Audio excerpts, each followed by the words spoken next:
Más de 75.000 kilómetros de autopistas atraviesan los Estados Unidos de América. Se estima que 2 millones de camioneros la recorren continuamente. Los que conducen grandes tráileres son fantasmas de la noche. Solitarios, anónimos y en constante movimiento.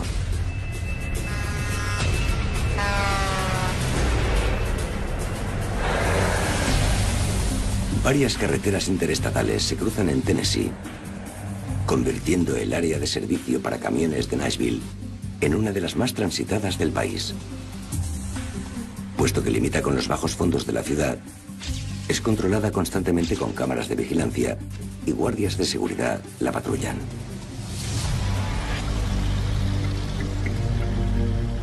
El 26 de junio de 2007, uno de esos guardias está realizando su ronda cuando se tropieza con una visión horripilante.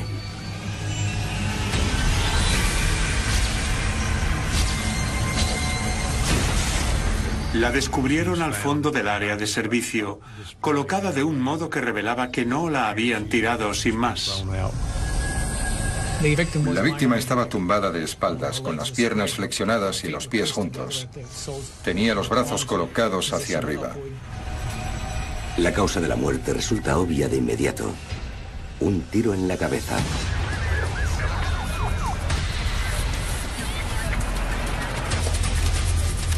El veterano sargento Pat Postiglioni es el primer investigador en llegar a la escena del crimen. Encontramos a la víctima con muy poca sangre, lo que nos indicaba que probablemente no la habían matado allí. Postiglioni intuye de inmediato que la persona que ha asesinado a la joven no es un aficionado. Según nuestra experiencia, nos pareció que podíamos estar lidiando con un asesino en serie, en especial por la manera en que estaba colocada la víctima. Postiglioni cree que esa posición podría ser la firma de un individuo demente. Cerca del cuerpo, la policía encuentra la pisada de un zapato con una suela distintiva, común en ciertos tipos de calzado de trabajo. El constante tráfico de camiones hace que la búsqueda de pruebas sea especialmente difícil. En este caso era un proceso difícil tratar de controlar todos los ámbitos para encontrar al culpable del homicidio. Esto se debía al tráfico incesante de la zona, que va y viene sin parar. Por suerte, trabajan con un marco temporal muy específico. Según el guardia de seguridad, el cuerpo no estaba allí media hora antes cuando realizó su ronda. Eso significa que apareció entre las 12:20 y la 1:10 de la madrugada.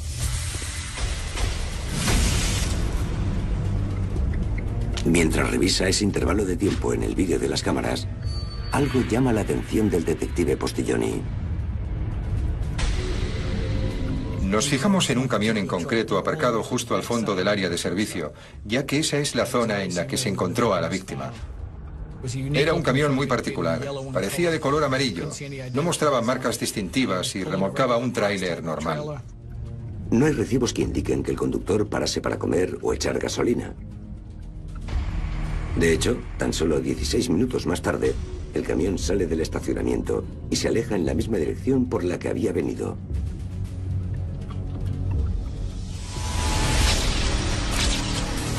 Mientras la policía registra el área de servicio en busca de pistas, el forense confirma que la mujer murió de un solo tiro en la cabeza con un arma del calibre 22.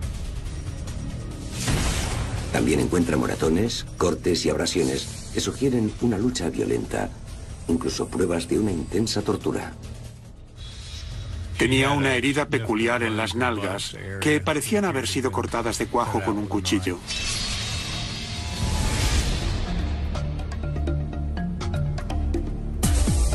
El semen hallado en el cadáver se envía al laboratorio de análisis de ADN.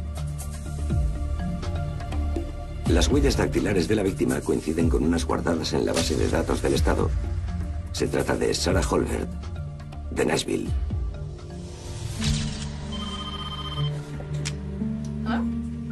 La policía de inmediato da la terrible noticia a la familia de Sarah. Fuimos a la oficina del forense, porque aún no nos lo creíamos. Pensábamos que a lo mejor no era ella, sino otra persona. Por desgracia, estábamos equivocados. Uno nunca espera que le vaya a pasar algo así. Los detectives tratan de averiguar todo lo posible sobre la joven asesinada para entender mejor cómo ha llegado a aparecer muerta en el área de servicio para camiones de Nashville. Nació en el Memorial Hospital, aquí en Nashville. Era la menor de 4 hermanas.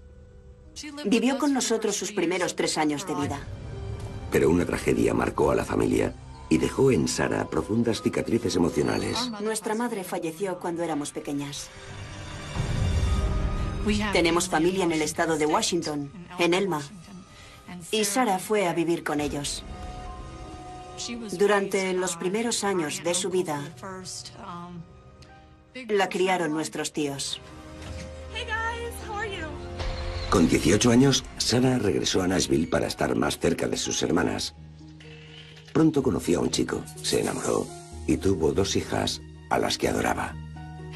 Por supuesto, sus niñas eran su pasión. Eran muy importantes en su vida. Le encantaba jugar con ellas, sacarles fotos y pasar el tiempo con ellas. Pero la relación no duró y Sarah se vio en el trance de criar a las niñas ella sola. Las presiones se acumularon con rapidez y pronto los alegres años como madre joven quedaron atrás, cuando quedó atrapada por un estilo de vida destructivo. Empezó a frecuentar malas compañías y finalmente se convirtió en adicta al crack. Si no estaba drogada, era una persona alegre, de trato fácil. Pero cuando lo estaba, se volvía muy beligerante, siempre buscaba pelea. Cuando las drogas empezaron a gobernar su vida, los servicios sociales se llevaron a las 2 hijas de Sarah. Una es acogida por una tía y la otra se va a vivir con un amigo de la familia. Todos sus familiares más cercanos rezaron para que esta joven de buen corazón consiguiera vencer su adicción. Queríamos que lo lograra por las niñas, porque sabíamos lo duro que es crecer sin una madre. La familia trató de ayudar a Sarah. Estuvo entrando y saliendo de rehabilitación. Trató de superarlo, pero la llamada de las drogas era demasiado fuerte. Sin sus hijas, Sarah se abandona definitivamente y se convierte en prostituta para poder pagarse la droga. Pero pocos meses antes de su muerte, toma la gran decisión de salir del hoyo. Llegado a este punto, acudió a rehabilitación y pasó un tiempo recuperándose. Pero entonces, poco antes de ser asesinada, en menos de 2 meses recayó y empezó a fumar crack otra vez.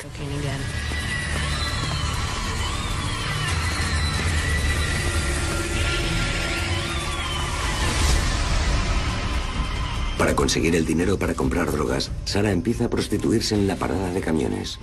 Muchas áreas de servicio como esta atrae a un gran número de prostitutas que tratan de ejercer su profesión entre los camioneros.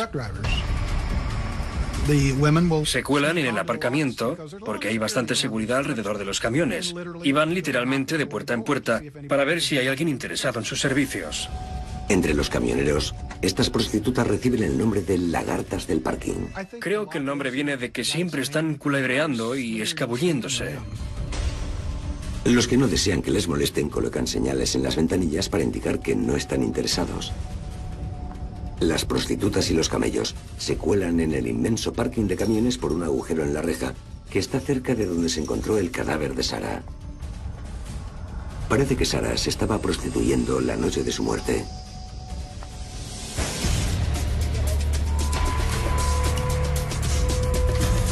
La policía obtiene por fin su primera pista del caso, gracias a las hermanas de Sarah, que mencionan a 2 hombres con los que la joven solía quedar. También estaban implicados en asuntos de drogas, se movían por el mismo mundo.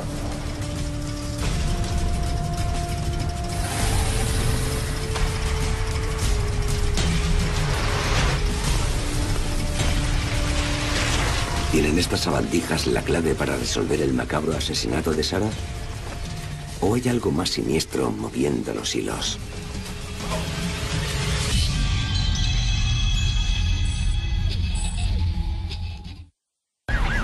La policía está desconcertada por el asesinato de una joven hallada en un área de servicio para camiones en Nashville, Tennessee. Sarah Holbert recibió un disparo en la cabeza y fue mutilada. Su cuerpo aparece en una postura inusual. Su familia da la pista de 2 traficantes con los que la han visto salir. Buscamos a 2 tipos que estuvieron con Sarah la noche en que creemos que la mataron.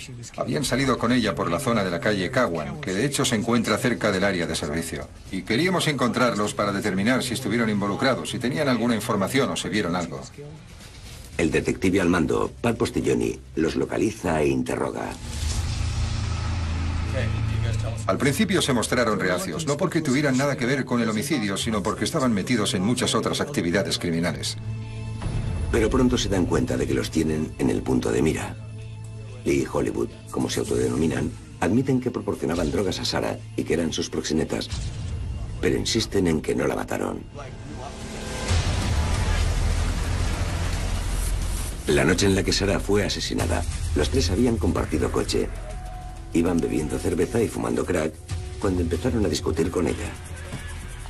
Querían que se esforzara más, que consiguiera más dinero para comprarles drogas. Afirman que esa fue la última vez que la vieron. Cuando vieron que no volvía, que pasaba una hora y otra, imaginaron que se habría ido con algún camionero y se marcharon. Pero Postilloni no cree la historia sin más. Les pide muestras de ADN. Aceptaron porque querían que los quitara de la lista de sospechosos en la que estaban muy arriba, porque en ese momento eran los únicos que sabíamos que habían estado con la víctima.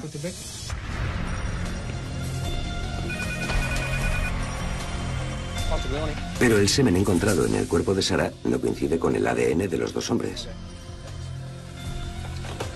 Y Postilloni los desestima como sospechosos principales, aunque su olfato le dice que no le han contado todo lo que saben. El ADN de la muestra de semen no coincide con ninguno de los miles de agresores sexuales de la base de datos del FBI. Parece que el hombre que atacó y mató a Sarah se encuentra por completo fuera de la red de la policía. Pero Postilloni sigue teniendo la persistente sensación de que ese no es el primer asesinato del criminal. La extraña y deliberada postura del cuerpo, la mutilación y la falta de pruebas en la escena sugieren que lo ha hecho antes.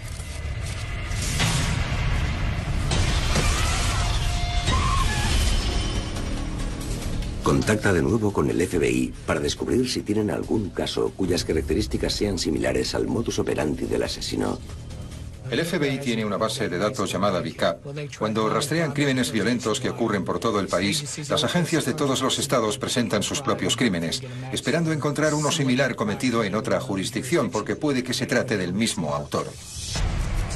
El equipo del FBI introduce en el sistema los detalles de la muerte de Sarah. Antes de que acabe el día, tienen buenas noticias. Descubrimos otro asesinato similar cometido en Lebanon, Tennessee. La víctima había sido hallada 3 semanas antes. Su cadáver desnudo fue arrojado a un vertedero en un área de servicio de Lebanon, Tennessee. Fue identificada como Samantha Winters, otra prostituta. Sospechamos que la recogieron en la misma área de servicio para camiones en la que asesinaron a Sarah. Creemos que la mataron a medio camino entre Nashville y Lebanon. La policía descubre rápidamente que Samantha también se prostituía en el parking de la estación de servicio de Nashville, donde se descubrió el cuerpo de Sarah. Al igual que Sarah, recibió un solo tiro en la cabeza con un arma del calibre 22 y fue expuesta con cuidado. No hay pistas ni testigos. Ambas eran adictas a las drogas, se prostituían entre los camioneros. Era una conexión evidente, además de las similitudes de sus muertes. Pero ese no es el único resultado que encuentran en el sistema del VICAP. Hay otros 2 homicidios en estados cercanos con el sello distintivo de este sádico asesino, ambos anteriores al asesinato de Sarah. La primera víctima es Sherry Drinkard y fue encontrada junto a la carretera, cerca de Lake Station, Indiana. Estaba a plena vista en una bulliciosa área de servicio. Como Sarah y Samantha, su cuerpo estaba expuesto y mostraba signos de tortura. También le habían disparado en la cabeza con un rifle del calibre 22.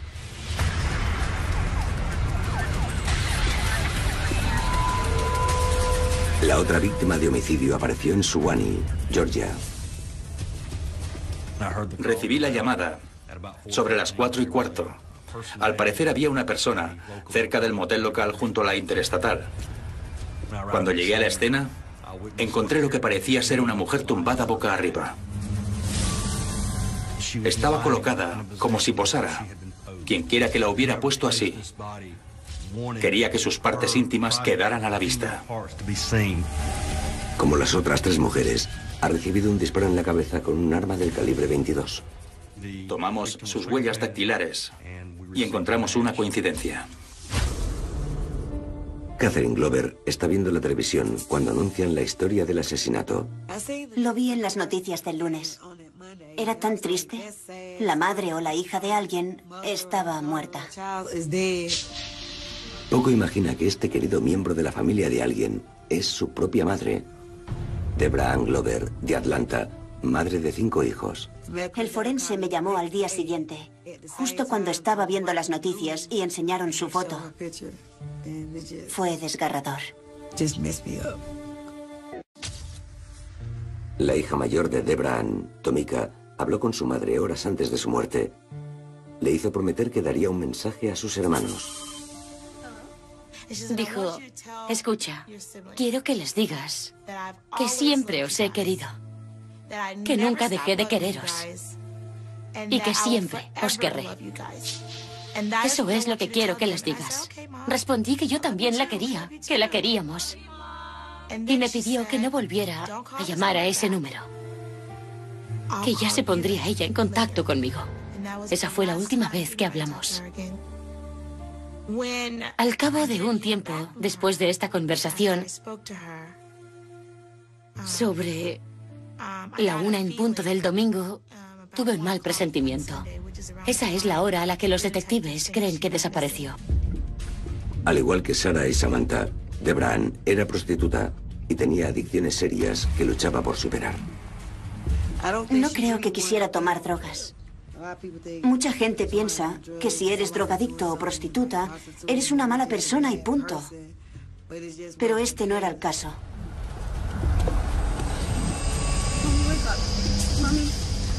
En noviembre de 2006, Tomika trató de ayudar a su madre a terminar con las drogas antes de las vacaciones.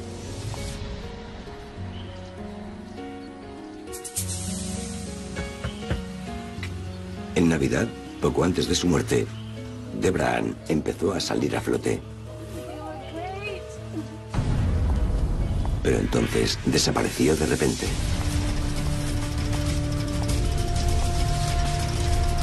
¿Con cuántas víctimas más ha acabado este violento depredador sin que la policía lo sepa? ¿Y cuándo atacará el monstruo de nuevo?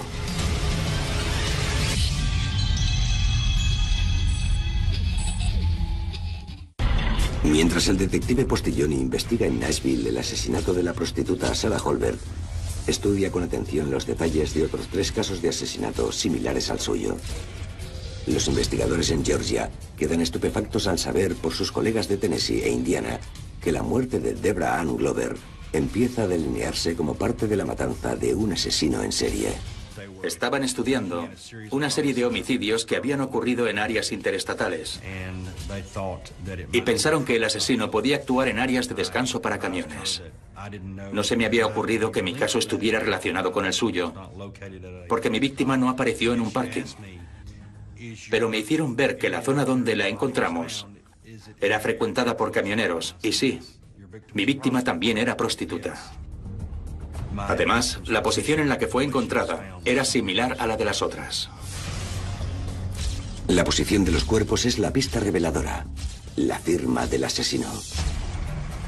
Más tarde pude observar las fotos de la escena del crimen del caso de Nashville. El modo en que las víctimas estaban colocadas, posando, era siniestramente similar. Las similitudes entre ambas escenas del crimen me provocaron escalofríos. Sentimos que nos estábamos metiendo en un caso en el que iba a haber implicadas bastantes víctimas, posiblemente por todo el país. Empezamos a recibir nuevos avisos y pensamos que esta podía ser la punta del iceberg de una masacre. 4 mujeres muertas en un periodo de 5 meses. Seguramente asesinadas por un camionero. Constantemente en movimiento, cubriendo miles de kilómetros al día. Capaz de hacer cualquier cosa en cualquier lugar sin dejar rastro.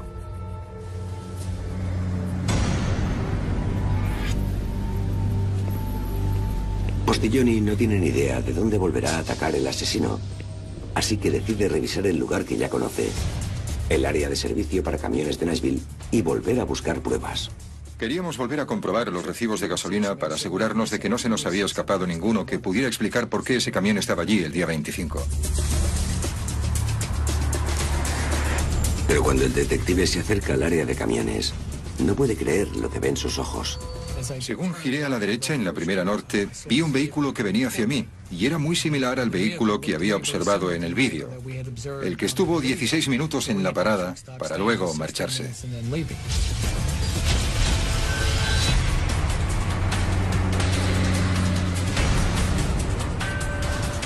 Tiene una cabina amarilla y lleva un tráiler blanco. No sabría decir si venía del área de servicio o de más allá. Claramente no se había dado cuenta de que yo era un policía en un coche patrulla. Llamé a mi detective y le dije que iba a seguir al camión solo para ver a dónde iba, y le dicté una descripción del vehículo por si pasaba algo.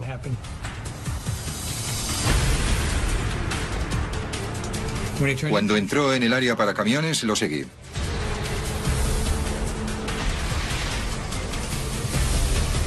Le dije al detective que iba a acercarme al vehículo y a tratar de hablar con el conductor. El detective no tiene manera de saber si está a punto de enfrentarse cara a cara con un hombre inocente o con un sádico asesino en serie.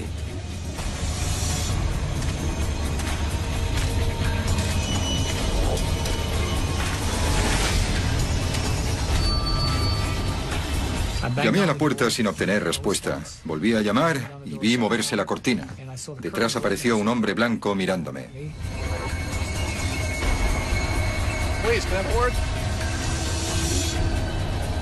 El conductor abre la puerta y baja del camión. Actuaba como si lo acabara de despertar. Entonces le pregunté si llevaba alguna identificación y si podía verla. Me enseñó su carnet de conducir. El camionero se llama Bruce Mendenhall y es de Albion, Illinois. Postilloni intenta iniciar una conversación con él. Le pregunté por su camión amarillo, sobre cuánto tiempo llevaba trabajando para la compañía. Me dijo que la última vez que su tráiler estuvo en Nashville fue en mayo de 2007. Y de repente detecta algo alarmante en la puerta de la cabina. Me di cuenta que en la puerta que había a mi lado había varias manchas que parecían gotas de sangre. También me pareció ver sangre en su pulgar izquierdo. Manteniendo una actitud cauta, Postilloni informa a Mendenhall de que la policía está pidiendo a los conductores de camiones amarillos con tráileres blancos que procuren muestras de ADN. Aceptó darme una muestra. Incluso firmó el formulario de consentimiento y me permitió realizar un frotis bucal.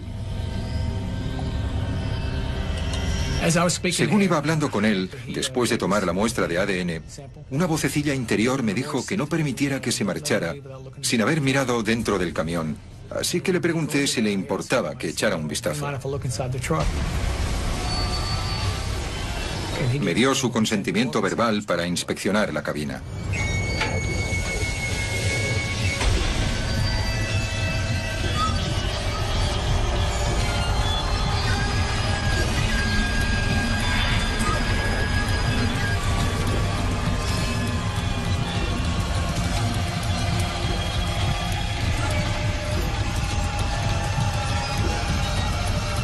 Mientras escudriña la litera detrás de los asientos delanteros, repara en un par de botas de trabajo.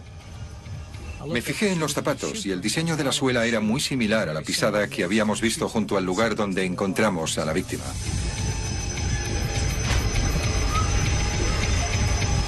Entonces divisa una bolsa de basura negra detrás del asiento del conductor.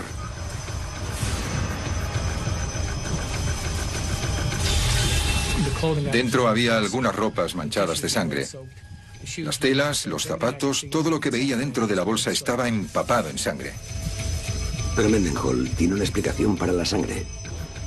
Dice que se ha cortado en la pierna al subirse al camión un par de horas antes. Le pedí que me enseñara el corte y se subió la pernera del pantalón, pero no había ninguna herida.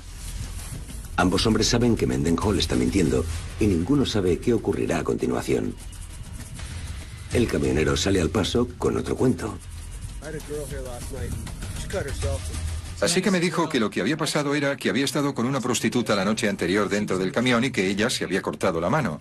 Y que como estaba sangrando, habían usado esas servilletas para limpiarle la sangre. Pero era una cantidad importante de sangre, mucho más de la que podría haber salido de un corte. Postiglioni está seguro de que ha encontrado al asesino del área de servicio. Pero, ¿dónde se encuentra el arma homicida? Y ahora que está acorralado, ¿será el detective su próxima víctima?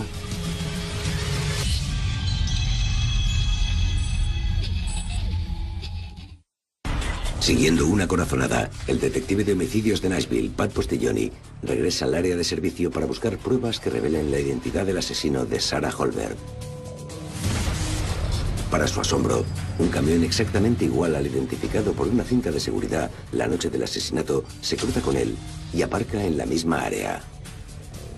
Cuando el conductor miente, Postiglioni se da cuenta de que está cara a cara con un asesino psicótico.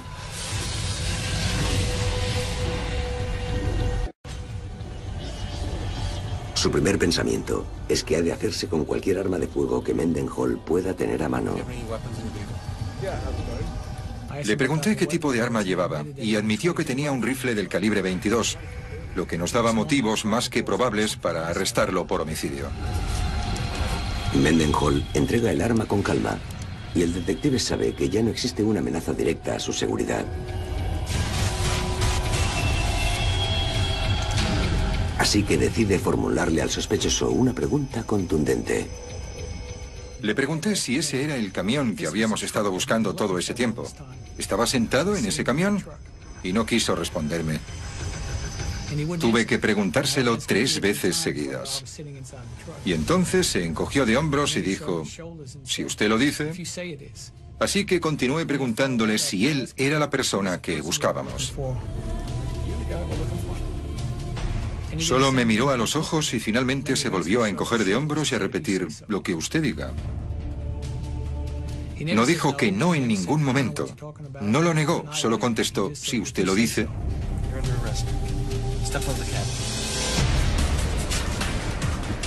Postiglioni conduce a Mendenhall fuera del camión, donde su compañero está esperando para ponerle las esposas y leerle sus derechos.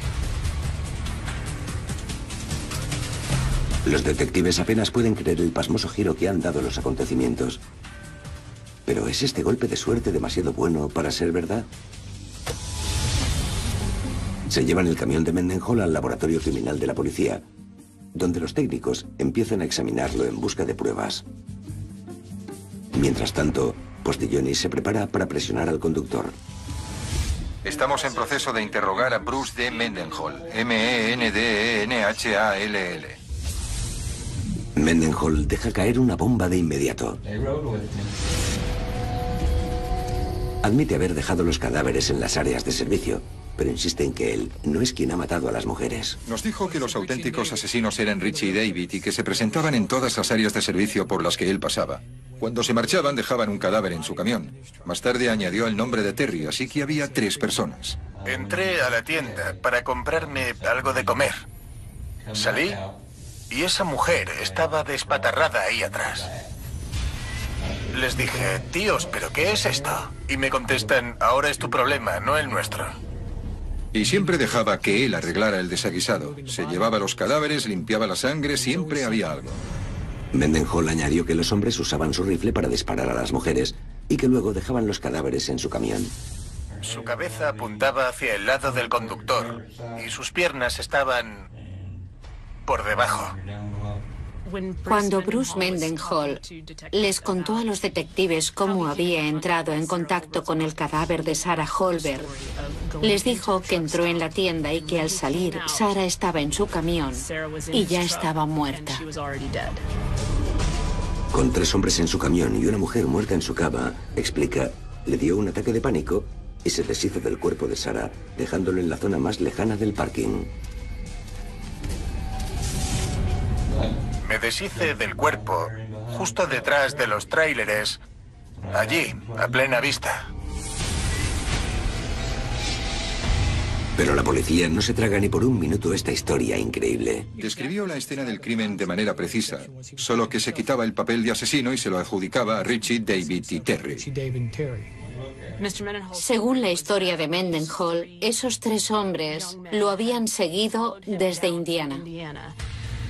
Así que aparecían en las áreas para camiones y entonces la gente moría. Lo que tratamos de determinar es si estás tratando de buscar un chivo expiatorio, cuando a lo mejor, Bruce, es cosa tuya. Tú eres el que está en medio de todo esto. Estoy en medio de todo esto. De eso no hay duda, de eso no hay duda.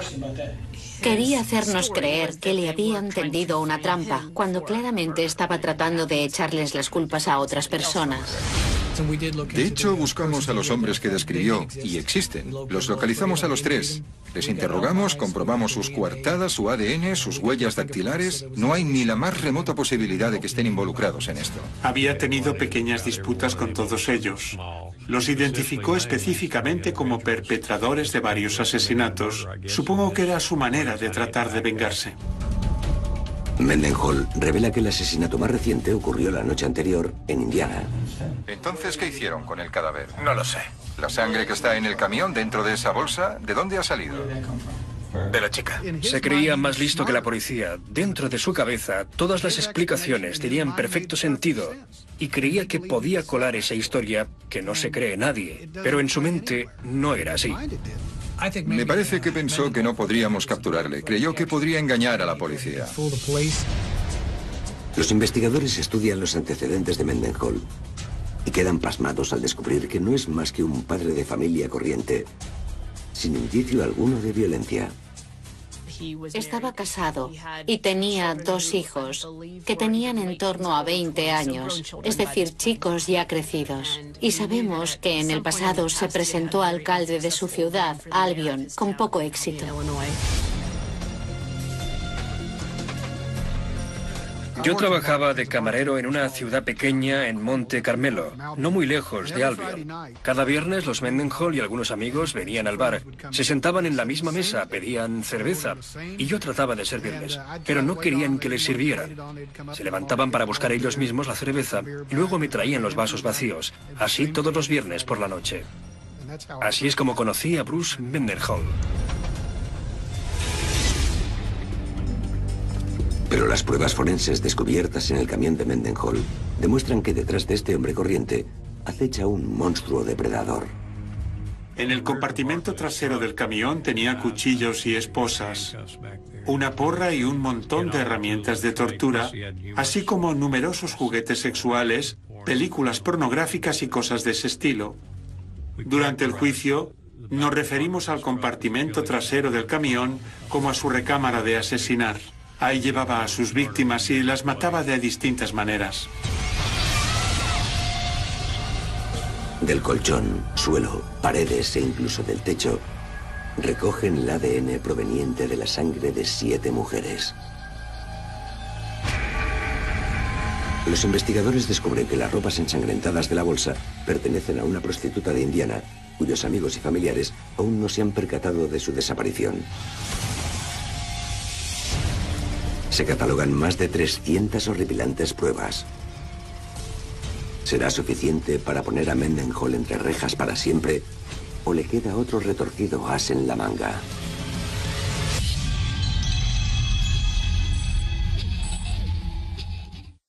Cuando el detective Pat Postilloni interroga a Bruce Mendenhall sobre el asesinato de Sarah Holbert, su principal sospechoso niega haberla matado, igual que a las otras 6 mujeres cuyo ADN ha aparecido en su camión. Mendenhall teje un extraño e increíble relato sobre cómo fue obligado a librarse de los cadáveres de varias mujeres asesinadas en su vehículo. Has dicho que más o menos mataron a unas 7 mujeres en tu presencia mientras estabas allí. ¿Es eso correcto? Algo así. Pero un análisis detallado del camión de Mendenhall cuenta una historia muy diferente. No hay rastro de los otros 3 hombres en la parte trasera. Y las únicas huellas dactilares en el arma homicida pertenecen a Mendenhall. Encontramos un rifle del calibre 22 en el camión y en él había restos de sangre de Sarah Holbert y creo recordar que al menos de otra de las víctimas. La bala que extrajimos de la cabeza de Sarah era también del calibre 22 y fue disparada por ese rifle según determinaron nuestros investigadores. Además del arma homicida, encuentran gran cantidad de objetos incriminatorios. Una vez encontramos el teléfono móvil de la víctima y su tarjeta de crédito, supimos que esos objetos pertenecían a alguien de Indianápolis, Indiana. Podría haberse deshecho de ellos, pero por algún motivo decidió conducir con todas esas pruebas en el camión. No puedo explicar por qué lo hizo, pero me alegro de que lo hiciera. Con la ayuda del FBI, Postillón y los detectives de las ciudades donde se han descubierto otras víctimas están preparando sus casos contra Mendenhall. El FBI pudo montar una línea temporal de sus viajes. Usaron recibos de la gasolina y albaranes de carga que lo situaban en diferentes zonas. Era increíble ver todos los lugares por los que había pasado en su carrera como camionero. Y cuando la línea temporal del FBI sitúa a Mendenhall en la ciudad de Suwanee, saben que también lo tienen por el asesinato de Deborah Ann Glover.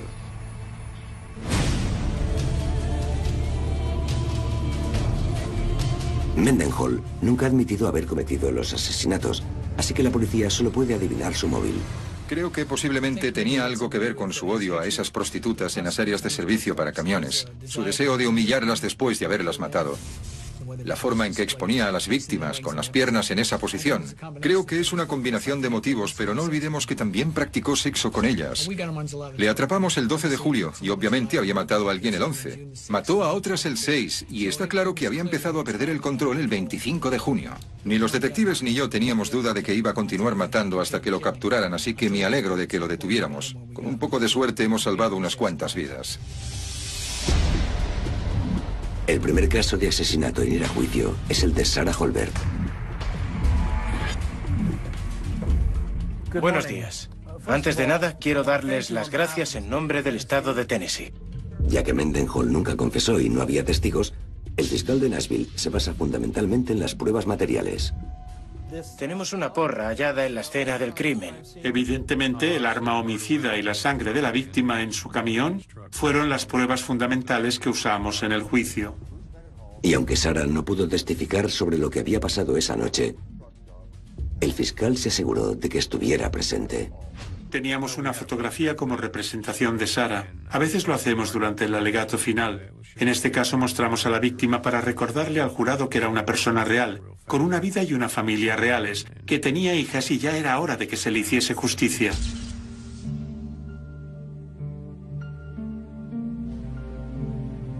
El jurado encuentra a Bruce Mendenhall culpable de asesinato. Culpable de asesinato en primer grado.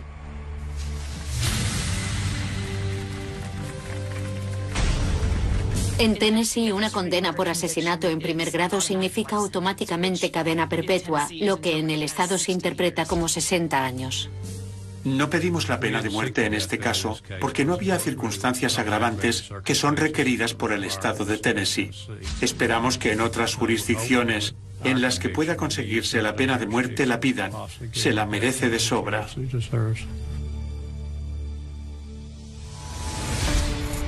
Mendenhall ha sido acusado de un segundo asesinato en Tennessee y se enfrenta a cargos por homicidio en Indiana y Alabama. Además, sigue bajo investigación por asesinatos en Georgia, Illinois, Nuevo México, Oklahoma y Texas. Se ha hecho justicia en el caso de Sarah Holbert. En términos generales, aún estamos esperando que se haga justicia para los demás. Ya han esperado lo suficiente. Hay muchas familias que aún no han tenido un final. Entre los que aún esperan justicia están las hijas de Deborah Ann Glover, en Georgia. Nos haría justicia si desnudara su alma, si reconociera lo que ha hecho.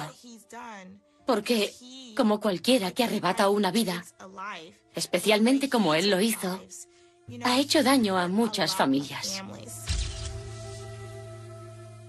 ¿Por qué empezó a matar gente así? Sin más. ¿Qué sentido tiene? ¿Quién lo convirtió en Dios para que pudiera arrebatar una vida? Da igual de quién fuera.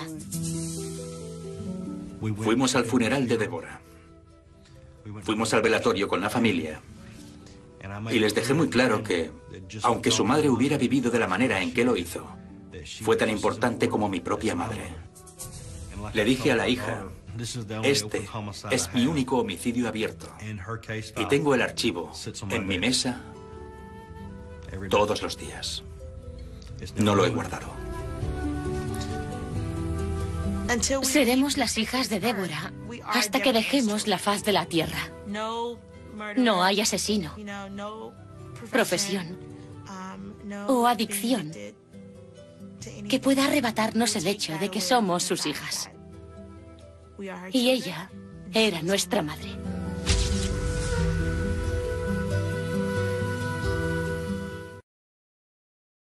De su vida la criaron nuestros tíos. Con 18 años, Sarah regresó a Nashville para estar más cerca de sus hermanas. Pronto conoció a un chico, se enamoró y tuvo 2 hijas a las que adoraba. Por supuesto, sus niñas eran su pasión. Eran muy importantes en su vida. Le encantaba jugar con ellas, sacarles fotos y pasar el tiempo con ellas. Pero la relación no duró y Sarah se vio en el trance de criar a las niñas ella sola. Las presiones se acumularon con rapidez y pronto los alegres años como madre joven quedaron atrás, cuando quedó atrapada por un estilo de vida destructivo. Empezó a frecuentar malas compañías y finalmente se convirtió en adicta al crack. Si no estaba drogada, era una persona alegre, de trato fácil. Pero cuando lo estaba, se volvía muy beligerante, siempre buscaba pelea. Cuando las drogas empezaron a gobernar su vida, los servicios sociales se llevaron a las 2 hijas de Sarah. Una es acogida por una tía y la otra se va a vivir con un amigo de la familia. Todos sus familiares más cercanos rezaron para que esta joven de buen corazón consiguiera vencer su adicción. Queríamos que lo lograra por las niñas. Un moral muy específico. Según el guardia de seguridad, el cuerpo no estaba allí media hora antes cuando realizó su ronda. Eso significa que apareció entre las 12:20 y la 1:10 de la madrugada.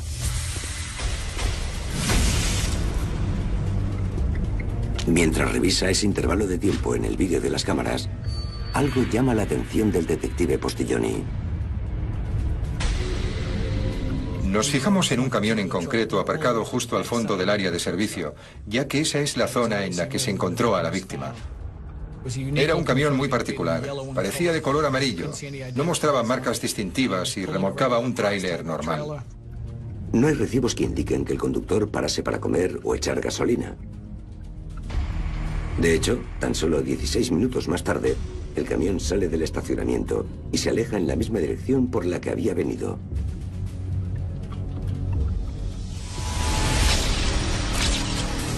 Mientras la policía registra el área de servicio en busca de pistas, el forense confirma que la mujer murió de un solo tiro en la cabeza con un arma del calibre 22.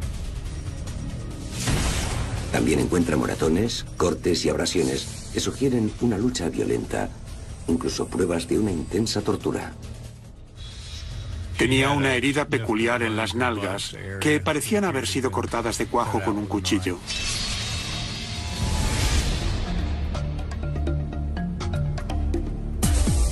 El semen hallado en el cadáver se envía al laboratorio de análisis de ADN.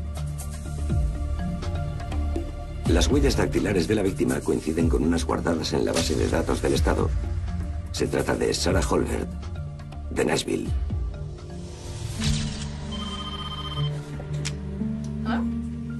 La policía de inmediato da la terrible noticia a la familia de Sarah.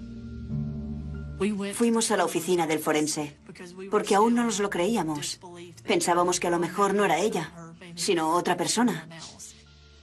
Por desgracia, estábamos equivocados. Uno nunca espera que le vaya a pasar algo así. Los detectives tratan de averiguar todo lo posible sobre la joven asesinada para entender mejor cómo ha llegado a aparecer muerta en el área de servicio para camiones de Nashville. Nació en el Memorial Hospital, aquí en Nashville. Era la menor de 4 hermanas. Vivió con nosotros sus primeros 3 años de vida. Pero una tragedia marcó a la familia y dejó en Sarah profundas cicatrices emocionales. Nuestra madre falleció cuando éramos pequeñas. Tenemos familia en el estado de Washington, en Elma. Y Sarah fue a vivir con ellos. Durante los primeros años... De un modo que revelaba que no la habían tirado sin más. La víctima estaba tumbada de espaldas, con las piernas flexionadas y los pies juntos. Tenía los brazos colocados hacia arriba. La causa de la muerte resulta obvia de inmediato. Un tiro en la cabeza.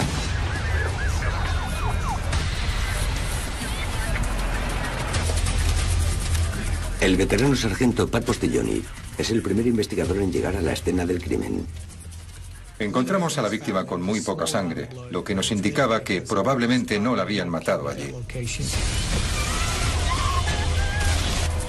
Postiglioni intuye de inmediato que la persona que ha asesinado a la joven no es un aficionado. Según nuestra experiencia, nos pareció que podíamos estar lidiando con un asesino en serie, en especial por la manera en que estaba colocada la víctima. Postiglioni cree que esa posición podría ser la firma de un individuo demente.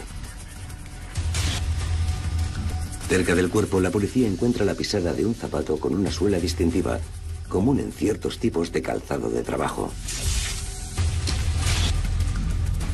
El constante tráfico de camiones hace que la búsqueda de pruebas sea especialmente difícil.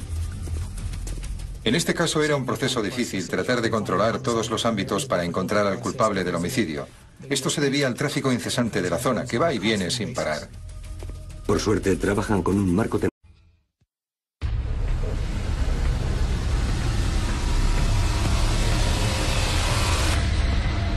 Más de 75.000 kilómetros de autopistas atraviesan los Estados Unidos de América.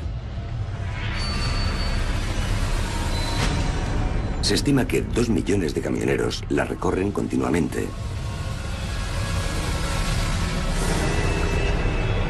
Los que conducen grandes tráileres son fantasmas de la noche. Solitarios, anónimos y en constante movimiento.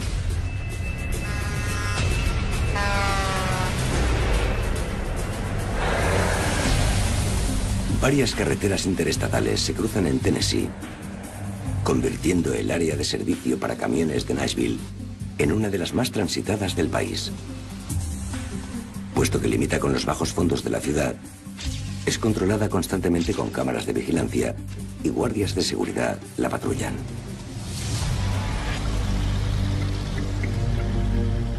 El 26 de junio de 2007, uno de esos guardias está realizando su ronda cuando se tropieza con una visión horripilante.